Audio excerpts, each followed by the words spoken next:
जय हिंद दोस्तों, स्वागत है आप सभी का एक बार फिर से BK study corner YouTube channel में। आइए मेरे भाई, सभी डीएलएड के स्टूडेंट के लिए लेकर आए हैं आपके हिंदी का क्लास। और आज चलेगा हिंदी का प्रैक्टिस सेट 32वां, है ना। पीछे हम लोग 31 कवर कर चुके हैं, आज 32 का सीरीज चलेगा। और पिछला क्लास था जीके जीएस का, होमवर्क के रूप में आपसे पूछे थे कि भारत के प्रथम मुख्य चुनाव आयुक्त कौन थे, है ना। प्रथम पूछ रहा है तो करेक्ट आंसर क्या हो जाएगा, कहिएगा सर जी सुकुमार सेन हो जाएगा, ठीक है। और करेक्ट आंसर करने वाले में से है नीतीश, भीम, रोशनी, आरती और संस्कृति। आइएगा चलते हैं पहले नंबर क्वेश्चन पर। और यहाँ पर देखिए क्या कह रहा है सवाल में थोड़ा सा शब्दों का जो है ना ज़्यादा ये मेल है, ठीक है। तो समझिएगा पहले, देखिए क्या कह रहा है सवाल। कहता है प्रश्न 1 से 2 तक, मतलब 1 और 2 एक ही जैसा है। दिए गए वाक्यों को उचित क्रम में व्यवस्थित कर सही अनुच्छेद का निर्माण करें। तो कौन सा करेक्ट होगा ये आपको बताना है। देखिए पहला क्वेश्चन यहाँ पर देखिए क्या दे रखा है कि हमारा देश उत्सवों का त्योहारों का देश है। उसके बाद दिया है य र ल वो, यानी इन्हीं य र ल वो को हमको सजाना है। और छठे में इन त्योहारों पर सब मिलकर खुशियां मनाते हैं। यानी कि पहला और ये जो छठा है ये दोनों फिक्स रहेगा कि एक नंबर में यही वाला वाक्य रहेगा और दूसरे में यही रहेगा, सॉरी लास्ट वाला में यही रहेगा। बीच में य र ल वो का कौन सा कॉम्बिनेशन बनेगा ये आपको यहाँ पर बनाना है, वही ये सवाल कह रहा है, ठीक है। तो चलिए अब दिमाग लगाइए, देखिए कैसे बनता है। यहाँ पर पहला लाइन क्या दिया है, हमारा देश उत्सवों और त्योहारों का देश है। ये त्योहार जनमानस में उल्लास जगाते हैं। यहाँ अनेक त्योहार मनाए जाते हैं, समन्वय की भावना भी पैदा करते हैं, लोगों में देशभक्ति और गौरव का भाव भरते हैं। दिमाग लगाइए, इस वाक्य के बाद अगला वाक्य क्या होना चाहिए, हमारा देश उत्सवों और त्योहारों का देश है।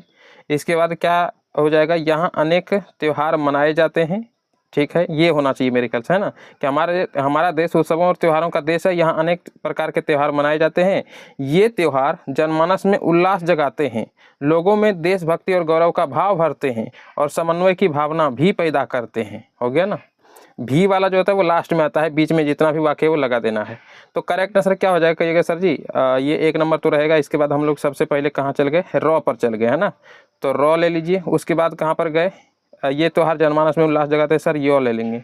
उसके बाद कहाँ पर हम लोग चल गए, लोगों में देशभक्ति और गौरव का भाव भरते हैं, सर वो ले लेंगे। और लास्ट में भी वाला लेना है, समन्वय की भावना भी पैदा करते हैं, तो लॉ ले लेंगे। अब दिमाग लगाइए, रॉ यो वो लॉ किस में है, रॉ यो वो लॉ। देखिए यहाँ पर बी में ही दे रखा है, रॉ यो वो लॉ। तो करेक्ट आंसर आपका क्या हो जाएगा, कहिएगा सर जी बी वाला बिल्कुल सही है। इसी प्रकार से आपको सिर्फ, है ना, इसका कॉम्बिनेशन बैठाना है। देखिएगा यहाँ पर कह रहा है कि यह हमारा दुर्भाग्य है कि यहाँ की प्रधान भाषा संस्कृत है। अनुपम साहित्य संपदा के प्रति भारतवर्ष में स्वराज होने के बावजूद तथा उसकी विशाल एवं अतीव उपेक्षा भाव फैलाया जा रहा है। यानी इसके बाद कौन सा लाइन होगा, लास्ट में तो ये होगा ही।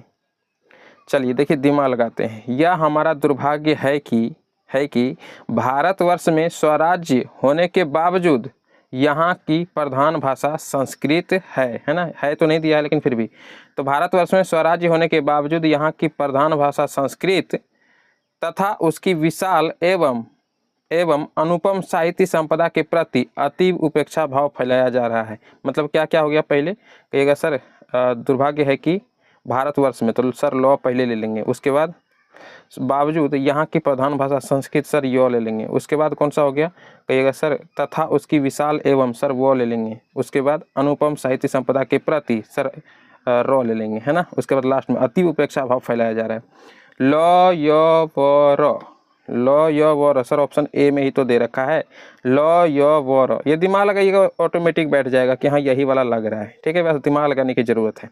तो करेक्ट आंसर ऑप्शन आपका यहाँ पर ए हो जाएगा, ठीक है। अपने से भी ट्राई आप कर सकते हैं, बन जाएगा, बहुत ज़्यादा हार्ड नहीं है। अगले क्वेश्चन पर आइए, सवाल उस प्रकार से पूछ सकता है इसलिए आपको बताएं। देखिए कहता है कि 3 और 4, ये सवाल एक ही जैसा है। कहता है वाक्य के उस भाग का चयन करें जिसमें त्रुटि है, और यदि त्रुटि ना हो तो फिर आपको डी ऑप्शन चुन लेना, यानी कि इनमें से कोई नहीं वाला चुनना है, ठीक है। तो चलिए चुनते हैं। देखिए क्या दिया है, आजन्म अविवाहित रहने की भीषण प्रतिज्ञा कोई शांतनु पुत्र देवव्रत ही कर सकता है, कोई त्रुटि नहीं। माने ये पूरे का पूरा जो है एक वाक्य है, इसमें त्रुटि कहाँ पर है यही आपको बताना है।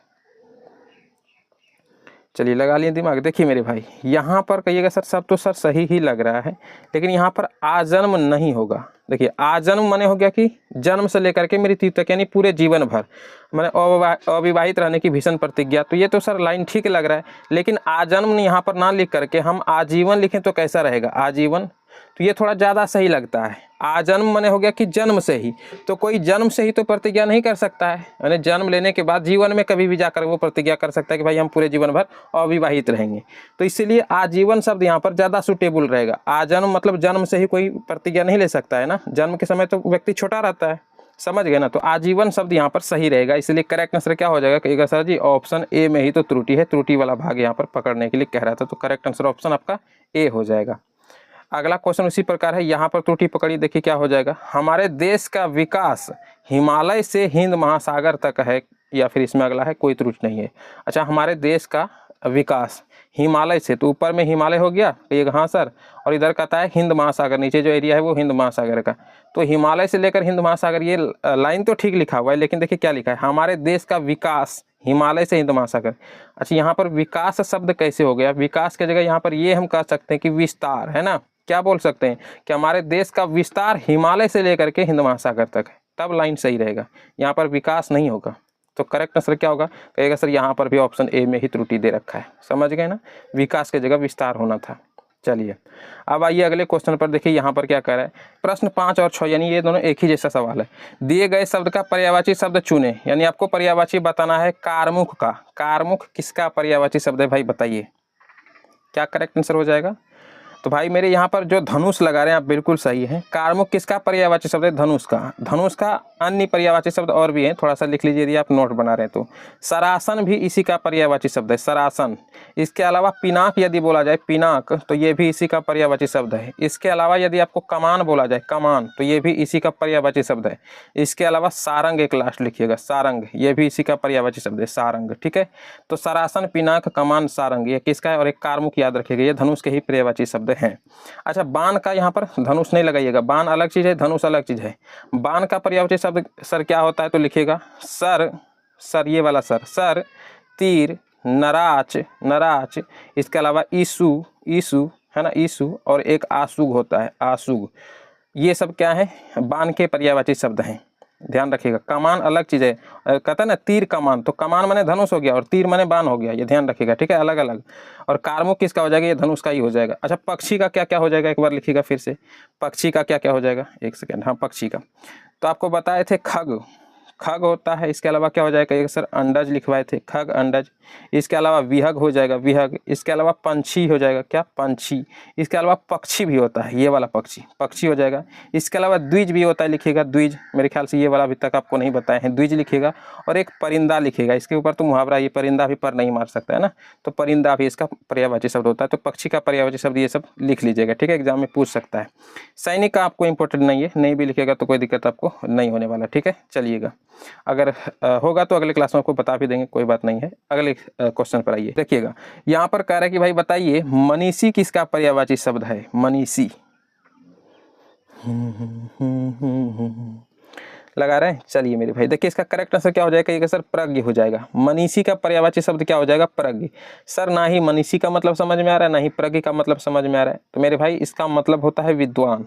अब समझ में आया, तो ध्यान रखिएगा, मनीषी, प्रज्ञ या विद्वान ये एक ही सारे के एक दूसरे के पर्यायवाची शब्द हैं, ध्यान रख करके चलिएगा, ठीक है। अच्छा, विभूति मतलब क्या हो जाता है सर, तो विभूति का पर्यायवाची शब्द होता है सम्मान, क्या हो जाएगा, सम्मान। अच्छा, त्रिदश का क्या हो जाएगा, कहिएगा सर त्रिदश, सूर्यदेव अमर विबुध त्रिदश, ये देवता का पर्यायवाची शब्द है, मतलब कि देवता का पर्यायवाची शब्द ये त्रिदश भी हो जाएगा। इसके अलावा लिखिएगा सूर्य, देव, अमर, अमर, इसके अलावा विबुध लिखिएगा, विबुध, इसके अलावा लिखिएगा त्रिदश, क्या लिखिएगा, त्रिदश। तो सूर्य, देव, अमर, विबुध, त्रिदश, ये सारे के सारे क्या है, देवता के ही पर्यायवाची शब्द हैं। त्रिदश हो गया, देवता हो गया, सूर्य हो गया, देव हो गया, अमर लिखिए, विबुध लिखिए, ये सब एक दूसरे के पर्यायवाची शब्द हैं, ध्यान रख करके चलिएगा, ठीक है। बाकी मनीषी का प्रज्ञ हो जाएगा, इसका मतलब विद्वान होता है। चलिए, विभूति मतलब सम्मान, वो भी ध्यान रख लीजिएगा। आइए अगले क्वेश्चन पर, 7-8 सवाल जो है ये एक ही जैसा है। देखिए क्या कह रहा है सवाल, कहता है कि भाई बताइए उस शब्द को चुनना है जो कि पर्यायवाची नहीं है। अब कहने का मतलब सवाल का क्या है, यहाँ पर तीर जो लिखा हुआ है इसका पर्यायवाची कौन सा नहीं हो जाएगा, अभी तुरंत आपको बताए हैं, दिमाग लगाइए। तीर का इसमें पर्यायवाची शब्द कौन सा नहीं है, कहिएगा सर, अभी तुरंत बताए थे, सर, तीर, नराच, ईसु, आसुग, ये सारे बाण या फिर तीर के पर्यायवाची शब्द हैं। तो करेक्ट आंसर क्या हो जाएगा, ये तार, मतलब यहाँ पर सर कुछ नहीं हो रहा है ना, तार जो है ये तीर का पर्यायवाची शब्द नहीं होता है, तो करेक्ट आंसर यही वाला तो हो जाएगा ऑप्शन ए, समझ गए। आइए अगले क्वेश्चन पर आते हैं। यहाँ पर देखिए कह रहा है कि भाई रक्त का बताइए क्या हो जाएगा पर्यायवाची शब्द, रक्त का पर्यायवाची बताना है।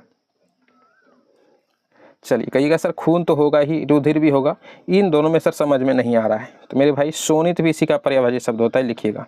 तो रक्त का पर्यायवाची शब्द क्या क्या हो जाएगा, खून हो जाएगा, रुधिर हो जाएगा, शोणित हो जाएगा, इसके अलावा लोहित भी होता है, लिखिएगा लोहित भी होता है, इसके अलावा लहू भी होता है ना, लहू आप लोग तो सुने ही होंगे ना, लहू। तो ये सारे जो हैं रक्त या खून के ही पर्यायवाची शब्द हैं। बाकी कासिर इसका पर्यायवाची, कसारी इसका पर्यायवाची शब्द नहीं है। तो करेक्ट आंसर डी हो जाएगा, कौन सा नहीं है वही पकड़ने के लिए कह रहा था। आइए अगले क्वेश्चन पर देखिए, यहाँ पर क्या कहता है, कहता है 9-10 सवाल एक ही जैसा है, विलोम शब्द यहाँ पर आपको चुनना है। तो ध्वंस का विलोम चुनिए, ध्वंस का विलोम क्या हो जाएगा। तो मेरे भाई ध्वंस माने होता है बर्बाद करना, है ना। तो ध्वंस का विलोम क्या हो जाएगा, कहिएगा सर निर्माण हो जाएगा। क्या हो जाएगा, निर्माण। किस ऑप्शन में दे रखा है, कहिएगा सर जी यहाँ पर ऑप्शन सी में दे रखा है। तो करेक्ट आंसर ऑप्शन आपका सी हो जाएगा। इसके अलावा नवीन का भी लिख लीजिए, नवीन का पर्यायवाची शब्द क्या हो जाएगा, नवीन माने होता है नया, तो इसका उल्टा हो जाएगा क्या, यानी विलोम शब्द पुराना हो जाएगा। क्या हो जाएगा, पुराना, नवीन का पुराना। अच्छा कठिन का क्या हो जाएगा, कहिएगा सर कठिन माने हार्ड, तो इसका उल्टा होता है मेरे भाई कठिन का आसान या फिर सरल। तो आसान आप नहीं लिखिएगा, यदि ऑप्शन में आपको पहले सरल मिल जाए तो सरल ही लगाइएगा, नहीं रहे तब आप आसान लगा दीजिएगा, ठीक है। तो कठिन का हो जाएगा आपका सरल। प्रलय का क्या हो जाएगा, प्रलय माने होता है कि बर्बाद हो जाना ना, तो इसका मतलब होता है सृष्टि, माने इसका रचना करना, है ना। तो अपोजिट लिखिएगा, प्रलय का उल्टा क्या हो जाएगा, सृष्टि। देखिए एक तरह से आप बोल सकते हैं सर प्रलय का ध्वंस भी तो बोल सकते हैं, लेकिन यही है उल्टा शब्द में ऑप्शन के अकॉर्डिंग आपको लगाना होता है। ध्वंस माने क्या हो जाएगा, ध्वंस का उल्टा, तो ध्यान रखिएगा निर्माण, और प्रलय का उल्टा क्या हो जाएगा, सृष्टि, ठीक है। कठिन का हो जाएगा सरल, और नवीन का हो जाएगा पुराना। ये याद रखिएगा, उल्टा शब्द में बहुत बार गलत होता है, ऐसा लगता है बिल्कुल ईजी है ये सवाल, लेकिन ऑप्शन के अकॉर्डिंग लगाना होता है, वहाँ पर दिमाग लगा करके लगाइएगा, ठीक है, वरना गलत हो जाएगा। चलिए अगले क्वेश्चन पर आइए, जंगम का बोल रहे भाई, बताइए उल्टा शब्द क्या हो जाएगा। ये मेरे ख्याल से आप सभी को करा चुके हैं जंगम का, कहिएगा हाँ सर। जंगम माने कि चालू वस्तु, है ना, चालू चलने वाला गतिमान वस्तु, तो जंगम। तो इसका उल्टा क्या हो जाएगा, कहिएगा सर अस्थावर। जंगम माने गतिमान वस्तु, तो उल्टा क्या हो जाएगा, अस्थावर। अच्छा अस्थाई का उल्टा क्या हो जाएगा, तो अस्थाई हो जाएगा, है ना। और क्रोध का क्या हो जाएगा, कहिएगा सर जी क्रोध हो जाएगा। अचर का क्या हो जाएगा, लिखिएगा एक बार, हाँ कहिएगा सर जी, जब अचर है तो फिर अ हटा देंगे, चर हो जाएगा यहाँ पर। तो अचर का चर हो गया, अस्थावर का जंगम हो गया, और क्रोध का क्रोध हो गया, और अस्थाई का अस्थाई हो गया।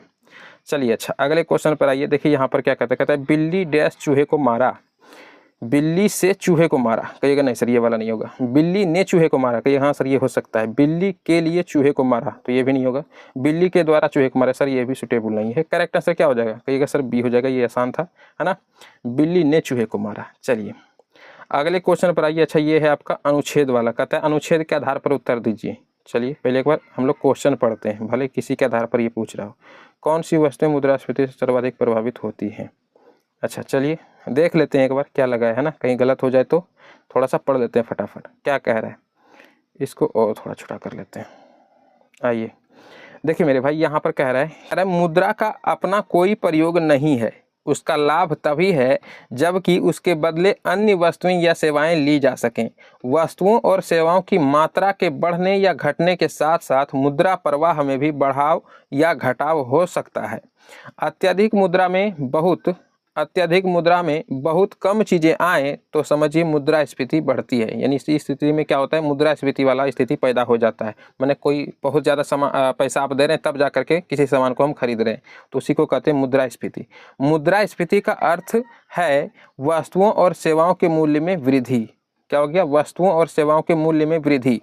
इसका अभिप्राय यह नहीं है कि मुद्रास्फीति बढ़ने के समय सभी वस्तुएं और सेवाओं का मूल्य बढ़ता है, अपितु वस्तुओं और सेवाओं के मूल्य में वृद्धि कुछ इस प्रकार होती है कि उसका कुल मूल्य स्तर बढ़ जाता है। इस स्थिति को कहते हैं हम लोग मुद्रास्फीति।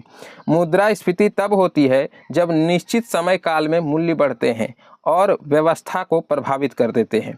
अनिवार्य वस्तुएं एवं सेवाएं जैसे खाद्य पदार्थ, दुग्ध सामग्री, तैलीय बीज या फिर साबुन या डिटर्जेंट, कीटनाशक आदि मुद्रास्फीति से सर्वाधिक प्रभावित होती हैं। अब यहाँ पर देखिए क्वेश्चन क्या कहता है कि कौन सी वस्तुएं मुद्रास्फीति से सर्वाधिक प्रभावित होती है। ले भाई पूरा मतलब कि अनुच्छेद पढ़ने के बाद लास्ट में जाकर के, है ना, लास्ट वाला लाइन से ही यहाँ पर आंसर निकल रहा है।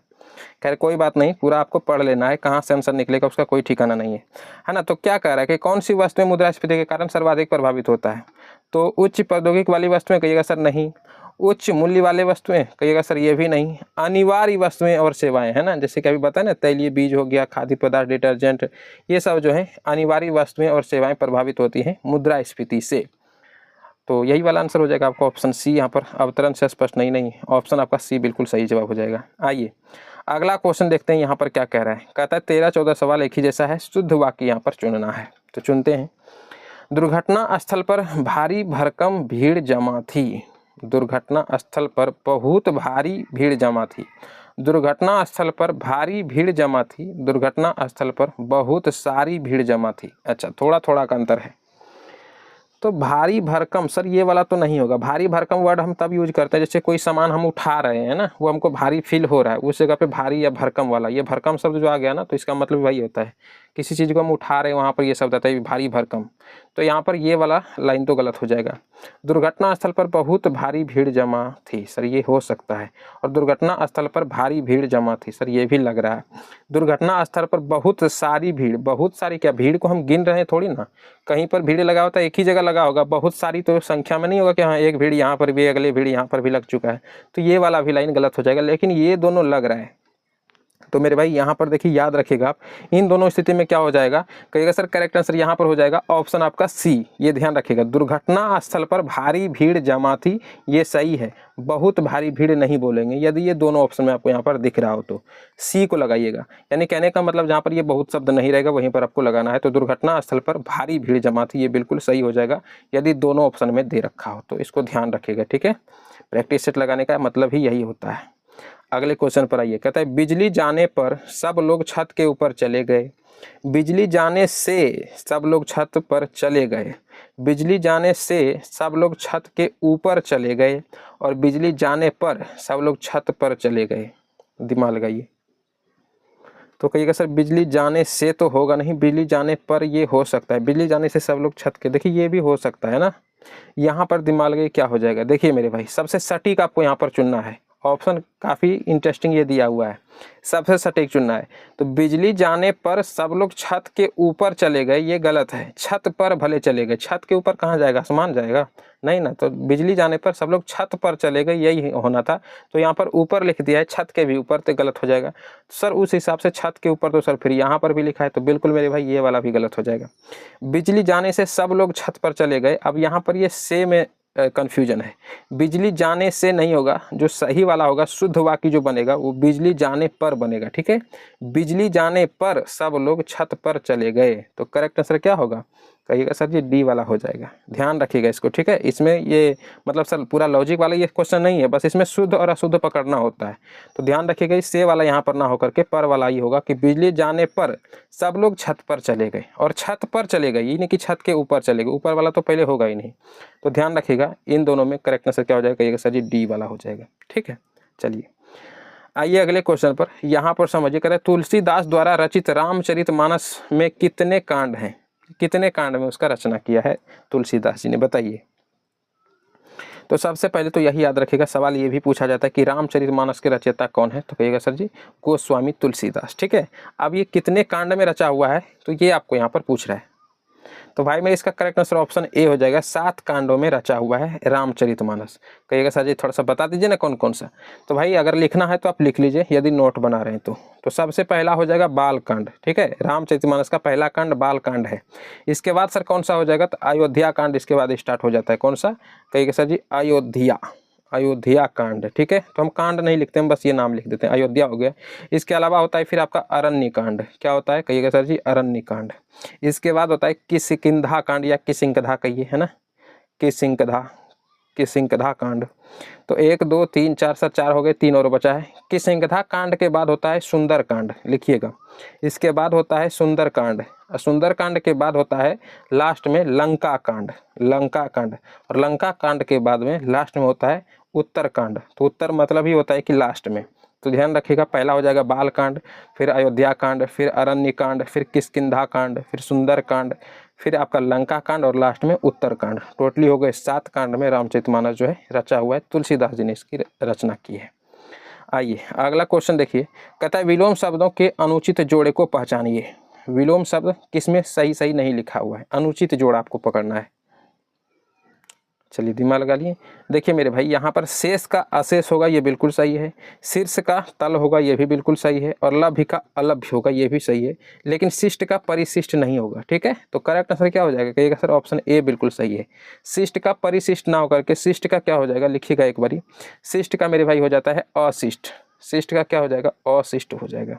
ध्यान रखिएगा, शिष्ट का अशिष्ट, परिशिष्ट नहीं बोलेंगे।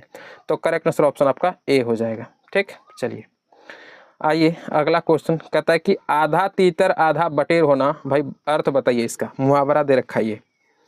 आधा तीतर आधा बटेर होना, तो कहिएगा सर छोटा बड़ा होना नहीं। असंभव काम करना सर, ये भी नहीं। बेमेल तथा बेढंगा होना, ये हो सकता है। रंग बिरंगा होना नहीं, रंग बिरंगा भी नहीं होगा।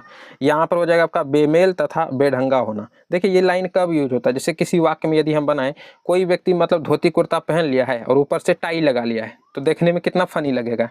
टाई उसके ऊपर बैठ रहा है, धोती कुर्ता के ऊपर नहीं बैठ रहा है ना। तो उस समय ये वाक्य बोल सकते हैं कि अरे वह देखो, वो तो आधा तीतर और आधा बटेर लग रहा है। इसका मतलब वही कि बेमेल और बेढंगा लग रहा है ना।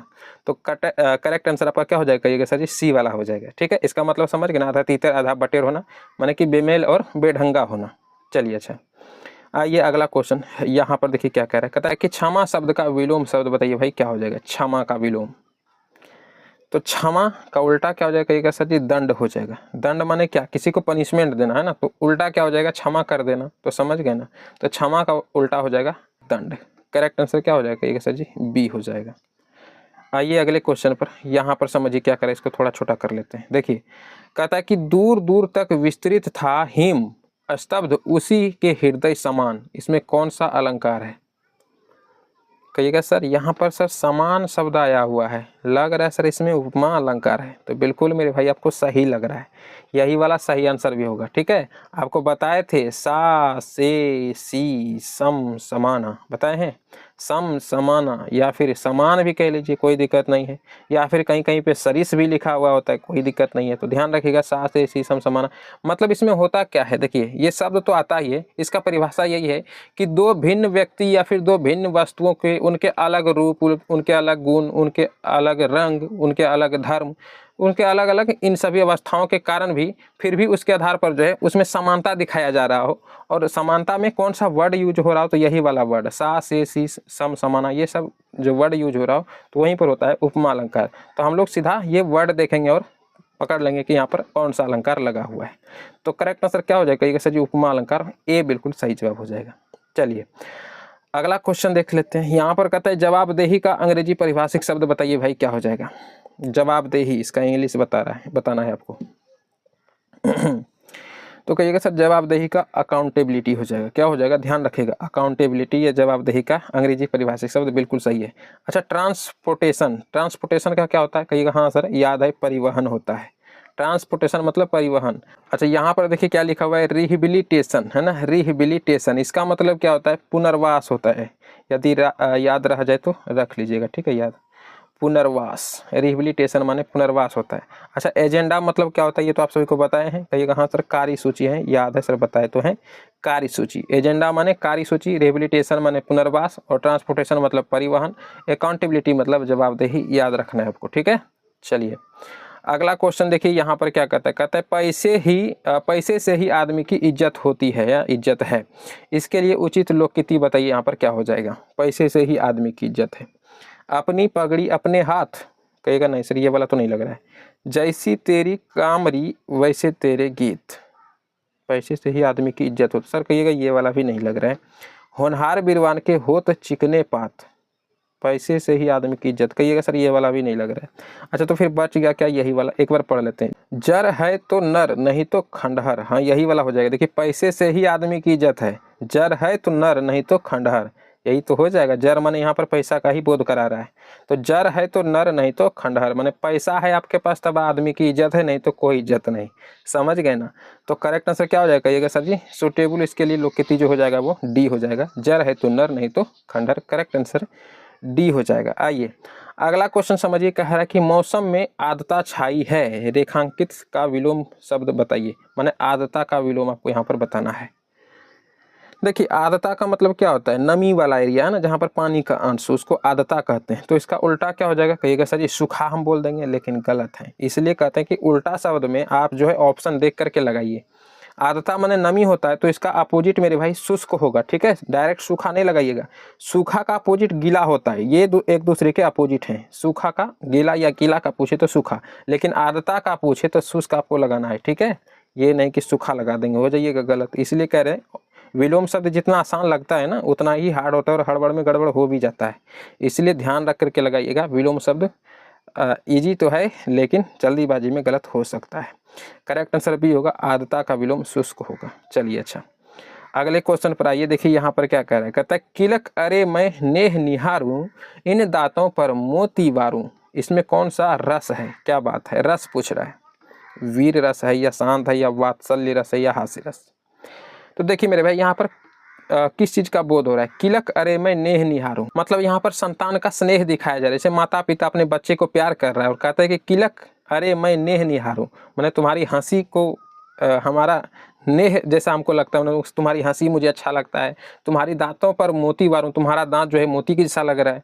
मतलब यहाँ पर हो क्या रहा है, जहाँ पर अपने संतान का स्नेह वाला बोध उत्पन्न हो, अपने बच्चे को कोई प्यार कर रहा है, वहाँ पर जो रस होता है वो वात्सल्य रस होता है, ठीक है। कौन सा रस कहिएगा सर जी, वात्सल्य रस। याद रखिएगा, वात्सल्य माने बच्चे से रिलेटेड जितना भी होता है, जैसे उसका नौटंकी हो गया, उसका है ना, उसका हरकत हो गया, उसका भाषा हो गया, जो तोतला भाषा बोलता है वो हो गया, उसके हंसने का जो वो स्टाइल है, इन सभी को देखते हुए जो माता पिता या फिर कोई भी लोग उसको स्नेह भरे भाव से देखते हैं, वहाँ पर यदि पूछा जाए कि कौन सा रस होगा, तो भाई यही वाला होगा, वात्सल्य रस। ध्यान रखिएगा, ठीक है।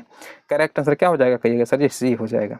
याद रहेगा आप। चलिए अगले क्वेश्चन पर आइए। देखिए कहता है कि खिली हुई हवा आई फिरकी सी आई और चली गई। तो इसमें बताइए भाई कौन सा अलंकार है। खिली हुई हवा आई फिरकी सी आई चल गई। देखिए मेरे भाई सी शब्द आया हुआ है, कहिएगा हाँ सर अभी तुरंत बताए हैं।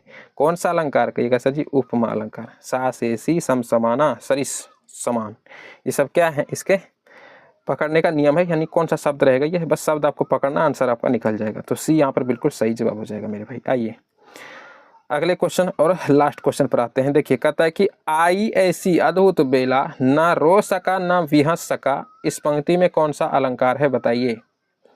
आई ऐसी अद्भुत बेला, न रो सका न विहस सका। कहिएगा सर जी दिमाग में आ रहा है सर, यहाँ पर ना लिखा हुआ है, यहाँ पर भी ना लिखा हुआ है, माने कि क्या हो रहा है, विरोध का भाव उत्पन्न हो रहा है। तो कौन सा अलंकार होगा, कहिएगा हाँ सर ऑप्शन डी में तो सर दे रखा है विरोधाभास अलंकार। तो बिल्कुल मेरे भाई डी जो भी लगाए आप बिल्कुल सही है। अच्छा लास्ट क्वेश्चन आपका होमवर्क के रूप में बताइएगा, इसका आंसर क्या हो जाएगा। देखिए सवाल आपसे पूछ रहे हैं कि मानहु विधि तन अच्छ छवि। कहिएगा सर रहने दीजिए सर, समझ में आ गया, यहाँ पर एगो वर्ड आया है, वही वाला आंसर होगा, ठीक है। जो मेरे पुराने स्टूडेंट हैं उसको पता चल गया होगा इसका आंसर पहले ही, लेकिन फिर भी हम पूरा पढ़ देते हैं। मानहु विधि तन अच्छ कवि, स्वच्छ राखीने काज, दृग पग पोछन कौ करे, भूषण पायंदाज। इस पंक्ति में बताइए कौन सा अलंकार है। ये आपका PYQ है, हर बार बता रहे हैं आपको ना, प्रीवियस ईयर क्वेश्चन है ये, बताइएगा। और इससे पहला वाला जो 25 नंबर क्वेश्चन था वो भी आपका प्रीवियस ईयर वाला क्वेश्चन था, ये भी PYQ है। बताइएगा इसका आंसर आपको कमेंट में करके बताना है, एक ही वर्ड से आपको पता चल जाएगा इसका आंसर क्या हो जाएगा। पुराने स्टूडेंट तो आपको पता होगा ही यहाँ पर कौन सा अलंकार होगा।